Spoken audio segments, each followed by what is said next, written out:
Hi guys, Jay Knowlton here once again, and I'm back with a bit of news from Japan. This one is about Muslims, Islam, people who are Muslim, who worship Islam in Japan, and how they have had their annual celebration for Eid cancelled by Japan. Which is becoming quite a big topic. Muslims in Japan has become big news over the past few months, especially talking about the way that people are buried after they pass away. In for Muslims, they want to be buried into the ground, whereas Japan is a very heavy cremation. I think basically everyone is cremated. I don't know if it's legally you have to be cremated, but in Japan, everyone is cremated. There's kind of clashes about that because people want to be buried, but then of course how they're using the land in Japan to do so. That's become a bit of a topic. There's been a lot of outrage about potential like halal meals in Japanese schools and how they think that they're gonna change everything that the Japanese people do to suit these, although there's no real evidence for that. However, I am from England, and my school was about 70% Muslim, maybe 60, 70% Muslim. And the food was halal. Everyone took off during Eid. People did fasting during Ramadan. I never felt I was being imposed on. I was never forced to do anything. I had non-halal options. I could bring my own lunch because in Japan, in England, they're much more flexible. I personally never felt I was being imposed on. But the story about England is also quite, contentious, quite I don't know what the word is. There's a lot of fighting going on. They just had a Unite the Kingdom march like last week in England about or last week about kind of anti-Muslim rhetoric. It was supposed to be about British people, British values, but you know where these things kind of go.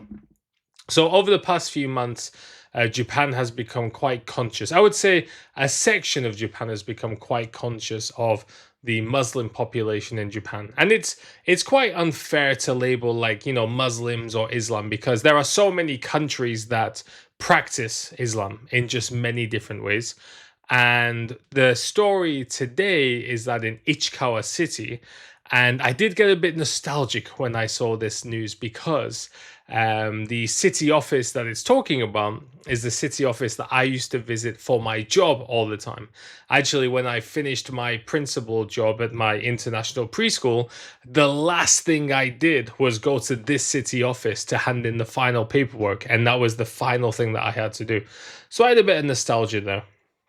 And every year for the past 30 years, there's been a event held for Eid in a park where they've got food stalls and stuff like that. And the key point is they've been holding it for 30 years. And suddenly the city officers turned around and said, no, we won't let you do it anymore because it means other people cannot use the park. Now, this is obviously big, on both sides because there are two sides to this argument. Of course, that's what it is. They obviously have been using this park for 30 years, but also they've been given permission by the city, which has now been suddenly taken away. And the excuse that other people cannot use the park would fly if they hadn't been using it for 30 years already. What was the park being used for the the last 30 years for this event? And the city office didn't seem to have a problem with it then. Now, two things could be happening here. One, the number of Muslims has increased to where the park would really be overflowing and the number of people in that area would become incredibly high, which could be uncomfortable for the people in the local area. Now, I think it's fair to say that Japan is not a well integrated country, but I do think in a neighborhood area, if you've suddenly got hundreds of people suddenly coming into the park, outside your home, I don't think it really matters where they're from. I think that is quite uncomfortable. and the numbers has increased a lot. So it's not just a fact of a dozen people or 2 dozen people. There probably are going to be hundreds of people. That could be one side to the argument, which only the city office know what's fully true.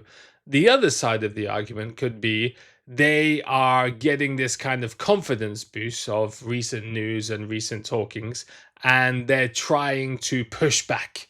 They're trying to shut down maybe religious activities, because it does say in the rules for the park that the park cannot be used for religious activities.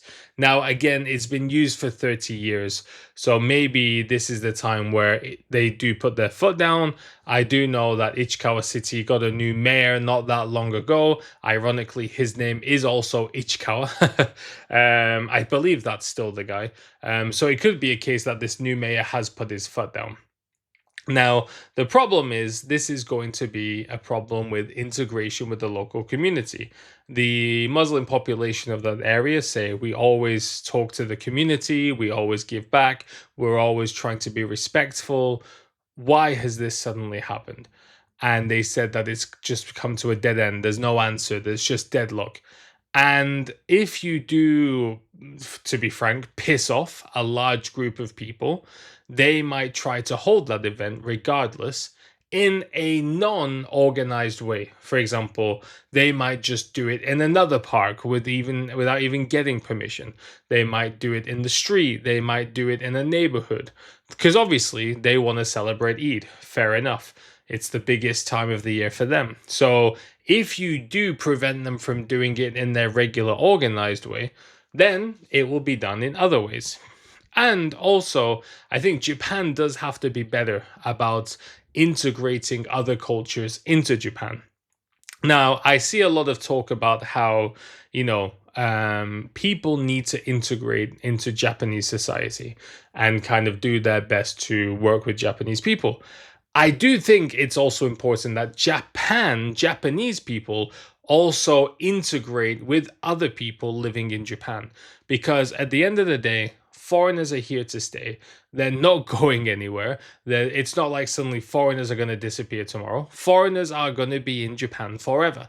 And unless Japan does start working to encapsulate everyone together as one society, rather than now more and more just kind of trying to segregate itself, things are going to happen on both sides. You're going to get like maybe potential religious extremists, pissed off foreigners, technical trainees that might, act out, lash out, get stressed. And then you're going to get the extreme right wingers who might do something extreme as well. It's potential for things to get really out of hand. So instead of Japan always trying to play like the soft hand of, no, we can't really say why, we're not going to do it, let's just move on, shoganai, they've got to try and really make a stand and make some rules, follow those rules, and really try and integrate everyone together. But guys, what do you think of the news about this today? Please let me know. Please subscribe, and I'll see you all next time. Bye.